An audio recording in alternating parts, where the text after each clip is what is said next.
جی ناظرین، اس وقت ہم موجود ہیں کراچی میں۔ گزشتہ 7 ماہ قبل ایک جو 3 نوجوان یہاں سے گئے تھے عمرے کی ادائیگی کے لیے، ان کے ساتھ ایک انہونا واقعہ پیش آ گیا تھا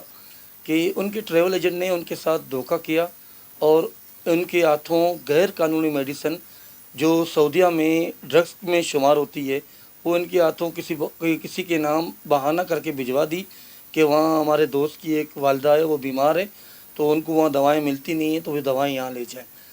تو وہ دوائیں یہاں لے گئے، لیکن سعودی ایئرپورٹ پر وہ تینوں نوجوان جو ہے بے گناہ گرفتار ہو گئے، جو مسلسل بے گناہی قید میں تھے، اور ان کے جو ورثاء تھے وہ یہاں مسلسل کوششوں میں تھے کہ ان کو بازت بری کروائی جائے۔ ان میں مختلف لوگوں سے انہوں نے مدد مانگی، اور مختلف جو معزز لوگ تھے انہوں نے ان کی ہیلپ کی، جن میں ڈاکٹر فاروق ستار صاحب تھے، معراج صاحب تھے، ان کے سیکرٹری حفیظ عزیز صاحب تھے، چیئرمین سی پی ایل سی کے S H O doctor Muzammil تھے، اور ایس ایچ او شیخ سہیل صاحب تھے جو ایف آئی اے کے ایس ایچ او ہیں، اور جدہ پاکستان کونسلیٹ کے ویلفیئر کونسل عبدالرؤف مایوں صاحب تھے، ماسا میمن جماعت کے سعودیہ کے صدر وسیم تائی صاحب تھے، خالد تنوما صاحب تھے، نومار، اور ان سب مددگاروں سے رابطے کے لیے جو مین ذریعہ تھا، جو اس سارے جو معاملے کے جو سربراہ تھے، وہ تھے شیخ لقمان صاحب، جن کی مہربانی، کوششوں اور جدوجہد سے اور ان کے توسط سے یہ سارا معاملہ کلیئر ہوا ہے۔ اس وقت ہمارے ساتھ شیخ لقمان صاحب بیٹھے ہوئے ہیں، آئیے ذرا ان سے دو الفاظ ان سے پوچھتے ہیں کہ سر اس معاملے میں آپ نے اپنا کیا کردار ادا کیا؟ جی بسم اللہ الرحمن الرحیم۔ میں 3 مہینے پہلے امریکہ جا رہا تھا اور اتفاق سے ان نون نمبر سے فون آیا، مس کال تھا۔ میں نے کرٹوسی کال کیا تو انہوں نے بتایا کہ بھئی 3 پاکستانی بے گناہ وہاں پر سعودیہ کی جیل میں بند ہے۔ میں نے ان کو کہا کہ اس وقت میری فلائٹ ہے امریکہ کی، میں امریکہ پہنچ کے آپ کو امریکہ کے نمبر سے آپ سے بات کروں گا۔ وہاں جا کے جب میں نے فون کیا تو مجھے یہ لوگوں نے ساری بات بتائی، اور پھر میں نے اپنی طرف سے انکوائری انویسٹیگیشن کیا کراچی ایئرپورٹ سے اور کراچی میں میرے کانٹیکٹ سے اور سعودیہ سے، تو پتہ چلا کہ واقعی یہ لوگ معصوم، بے قصور اور مظلوم ہے۔ اس کے بعد پھر ان کی 4-5 مہینے سے ایف آئی آر نہیں کٹی تھی، تو امریکہ میں بیٹھے بیٹھے میں نے کانٹیکٹ استعمال کیے،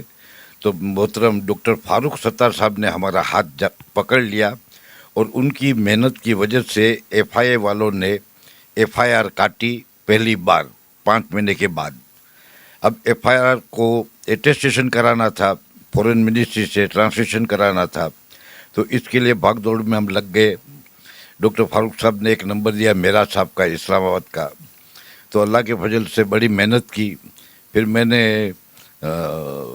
فورن منسٹر سے بھی بات کی، اسحاق دار صاحب سے بھی بات کی، اور اللہ کو کرنا فورن منسٹری سے اٹیسٹ ہو گیا، اور یہ سارا کام میں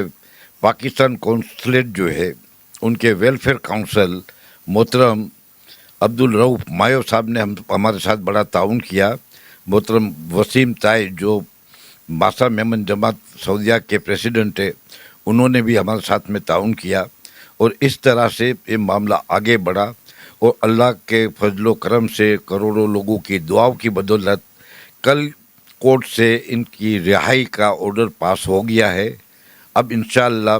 پیپر ورک جو فارمیلٹیز ہے وہ ختم ہوگی، تو انشاءاللہ 20-25 دن میں یہ کراچی اپنی فیملی کے پاس پہنچ جائیں گے انشاءاللہ۔ آپ لوگ بھی دعا کریں، اور جن جن لوگوں نے ہماری مدد کی ہے، سر فہرست جو ہے وہ محترم ڈاکٹر فاروق ستار ہے، جس کی وجہ سے ایف آئی آر کٹی، جس کی وجہ سے سارے اٹیسٹیشن ہوئے، کیونکہ وہ پاکستان کونسولیٹ سے بھی کنیکٹڈ تھے، فورن منسٹری سے بھی کنیکٹڈ تھے الحمدللہ۔ اسی طرح سے معراج صاحب اور ایس ایچ او شیخ سہیل صاحب، S H O doctor Muzammil صاحب، یہ سب نے ہماری اتنی مدد کی ہے، اور محترم حفیظ عزیز صاحب نے ہر ڈپارٹمنٹ میں میرا اپوائنٹمنٹ فکس کیا تھا، جیسے کھارادر پولیس اسٹیشن میں، ایف آئی اے میں، چیمبر آف کامرس میں، اور میں ہر جگہ پہ حفیظ عزیز صاحب نے جو اپوائنٹمنٹ فکس کیا تھا، اس کی وجہ سے سب نے مجھے ویلکم کیا اور ہماری بڑی مدد فرمائی. اور یہ کوششوں کی وجہ سے اللہ کے فضل سے ان کا رہائی کا آرڈر نکل آیا ہے. تینوں انشاءاللہ ایک ساتھ میں باہر آئیں گے اور تینوں انشاءاللہ پاکستان خیریت کے ساتھ عزت کے ساتھ آ جائیں گے انشاءاللہ. جن جن لوگوں نے مدد کی ہے اللہ ان سب کو خوش رکھے, ان کی خدمت کو اللہ تعالیٰ دنیا اور آخرت میں اس کا نیک اجر دے. آمین ثم آمین. آپ کا بھائی شیخ لقمان میمن.